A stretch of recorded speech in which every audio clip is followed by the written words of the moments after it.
Assalamualaikum warahmatullahi wabarakatuh. My name is Muhammad Amirun bin Muhammad Hatta and my metric number is 272775. Today, I would like to present about the introduction of the sukuk.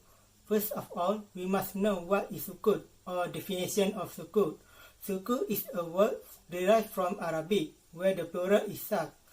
Sukuk can be defined as a financial certificate or Islamic bond. This is because the sukuk is a form of financial certificate that adhere to Sharia or Islamic principle in muamalah. In addition, sukuk is also a certificate of investment in a project in which the sukuk holder have an interest or ownership of the underlying asset. Furthermore, this sukuk is also a certificate of trust which has value whereby investor will obtain benefit or return from asset ownership from a particular project or investment activity. Moreover, this sukuk will usually be issued by the government and Islamic banking. Now, I will present about how its sukuk work in the market.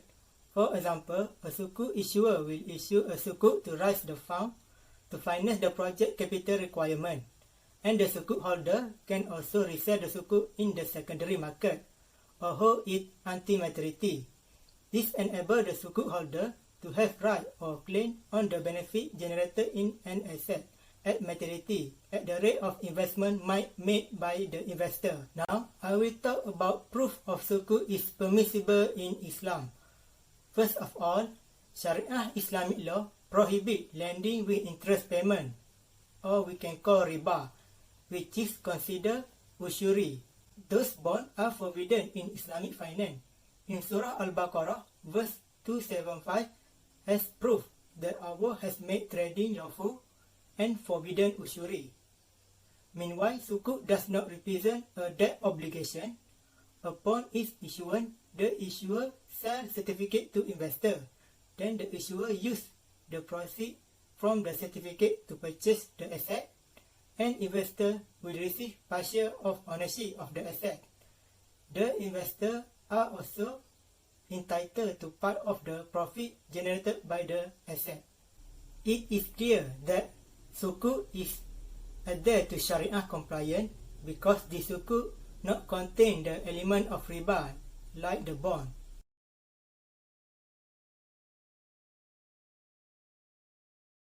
My name is Ahmad Shafiq bin Ahmad Hafiz, number metric 273425. So I will continue the presentation about types of sukuk. So there are three types of sukuk, which is sales-based sukuk, lease-based sukuk, and also equity-based sukuk. So the first sukuk is sales-based sukuk. So sales-based sukuk are issued on the basis of a sales contract and a sales back, which is murabaha and bay al-ina. So under sales-based sukuk, there are four types of sukuk, which is BBA sukuk, murabaha sukuk, istisna sukuk, and also salam sukuk. So murabaha sukuk is a written document that represents a monetary obligation deriving from a credit sale transaction by banks, but it is not negotiable instrument. Murabaha sukuk are more likely to be utilized for public sector purchases of products. The structure of murabah sukuk is identical to that of a BBA sukuk, which can be said murabah sukuk is the same as BBA sukuk. And the third one is istisna. Istisna contract in which monies are granted by an Islamic bank to pay for materials and labor costs can be used to finance a project. Once the project is done, the advances are reimbursed from the project's ending. The last type that related of sales-based sukuk is salam sukuk. The salam-based contract is often used for short-term financing of underlying assets and is based on a spot sale, deferred payment sale, which is bay al-mu'ajjal, or deferred delivery sale, which is bay al-salam, in which the investor commits to provide a certain product to the customer at an agreed profit margin. So the second one is lease-based sukuk. So lease-based sukuk is issued based on the contract of lease. Ijarah sukuk is the example of the type of sukuk that use lease-based sukuk contract. So the leasing contract is used as the foundation for the returns provided to the investors in the sukuk al-ijarah structure, who are the beneficial owners of the underlying asset and so profit from the lease rents as well as share in the lease. It is feasible to lease productive assets or equipment in exchange for a percentage of income or decreasing musyarakah. And for the last one, which is the third sukuk, is equity-based sukuk. So equity-based sukuk is issued based on the profit loss sharing contracts, and it includes musyarakah sukuk and mudarabah sukuk in this type of sukuk. So musyarakah, on the other hand, requires creating a partnership or firm to provide money with members sharing revenues based on the amount of their investment contribution. As a result of such funding, notes can be issued, as Sudan and Iran have done it before. So the next is mudarabah sukuk. Mudarabah sukuk is structured using the mudarabah contract with the originator seeking Sharia compliant funding. So participation in the mudarabah will be extended till the maturity date.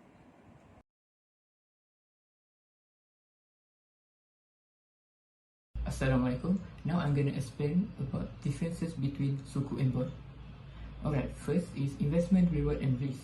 As for sukuk, profit from the underlying assets are distributed to holders, which is accept a share of any loss incurred.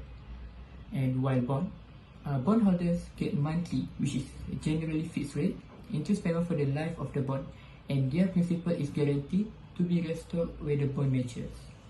Next, investment criteria. The other significant distinction between bonds and sukuk is that the assets included in sukuk certificates adhere to all Islamic rules. In the case of bonds, the bond certificates may be backed by Sharia-compliant assets that are packaged with other kinds of assets without the consumer's awareness.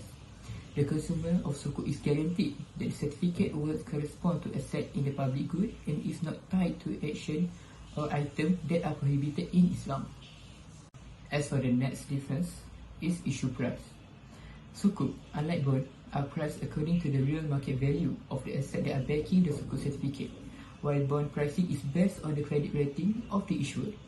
This is necessary in the case of bonds because when you sell a bond on the secondary market, you are actually selling the debt in the underlying loan relationship. The sale of a sukuk on the secondary market is simply the sale of ownership in the asset. Now, let's go to the ownership between sukuk and bond. Okay, when you sell sukuk, you are selling ownership in the asset backing them. That's why the sale of bond is the sale of debt. Sukuk are backed by tangible assets rather than by debt. Sukuk ownership indicates ownership of an asset that has value, although a bond may also indicate this. The real definition of a bond simply indicates a debt obligation. At its root, the relationship between the issuer of a bond and the consumer is very different from the relationship between the issuer of sukuk and the purchaser of sukuk. In the case of bond, the consumer is acting as the loaner and the bond issuer as a loan recipient. In this case, the loan has a fixed interest, therefore being riba. In sukuk, the purchaser is purchasing an asset that has value rather than participating in an implicit loan agreement. Last but not least is effect of cost. For sukuk, costs associated with the underlying asset influence sukuk holders. Higher expenses may imply decreased earning for investors, and vice versa. While bondholders are largely unaffected by expenses associated with the asset, project, company, or joint venture they backing. The performance of the underlying asset has no bearing on investor rewards. So that's all from me, and I'm going to pass to the next presenter.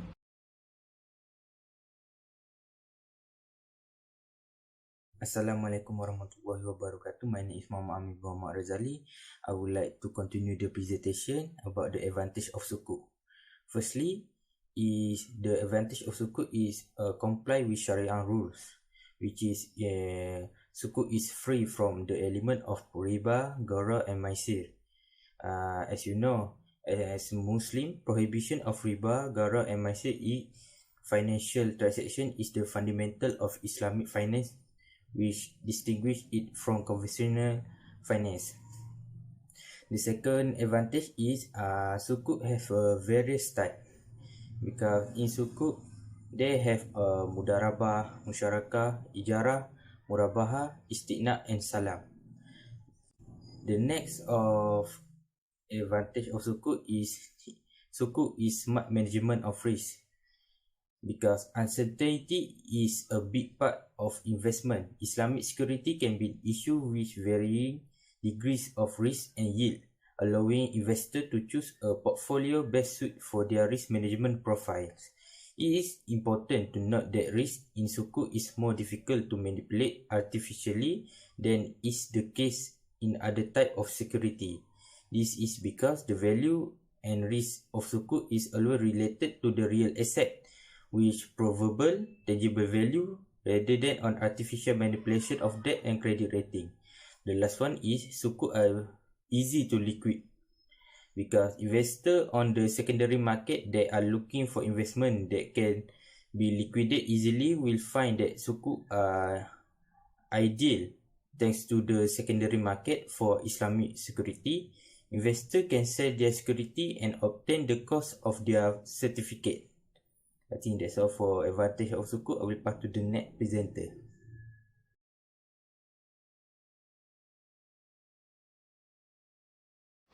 Assalamualaikum, my name is Azab Muhammad. Matric number 273404. What are the main legal challenges in the restriction for the foreign ownership for the certain asset in the Gulf Cooperation Council (GCC)? The whole demand for the finance and the growing popularity of the sukuk is as a mainstream asset class among the fixed income investors in Asia, and the Gulf is pushing the country to establish and enhance their regulatory framework. Malaysia is working the cement is the position at the head of sukuk market by attracting global issuer and investor. The second challenge will be the size. Green sukuk is much smaller than green bond. As the compared with the green sukuk, the only few the issuer in the market. One of the big challenges for the issuer for the green sukuk is the market for the such green instrument is still not measured. The last challenges are the global financial crisis draw the attention to the danger of the high complexity structural product. Many complex products are suffered significant downgrade and default during the financial crisis are also leader on the business structure of sukuk. And the complexity of sukuk many continue to discourage participants for the many investors ensure was the burn for their product. In conclusion, sukuk has been playing a significant role in the developing Islamic finance, more especially Islamic capital market. Islamic financial institutions did not have any liquid investment other than hard cash to be the head, as the conventional short-term bonds, commercial papers, and notes are interest-based and prohibited in Sharia. The rapid growth in the sukuk market, not only in Malaysia but also internationally, indicated hard potential in this innovative financial instrument.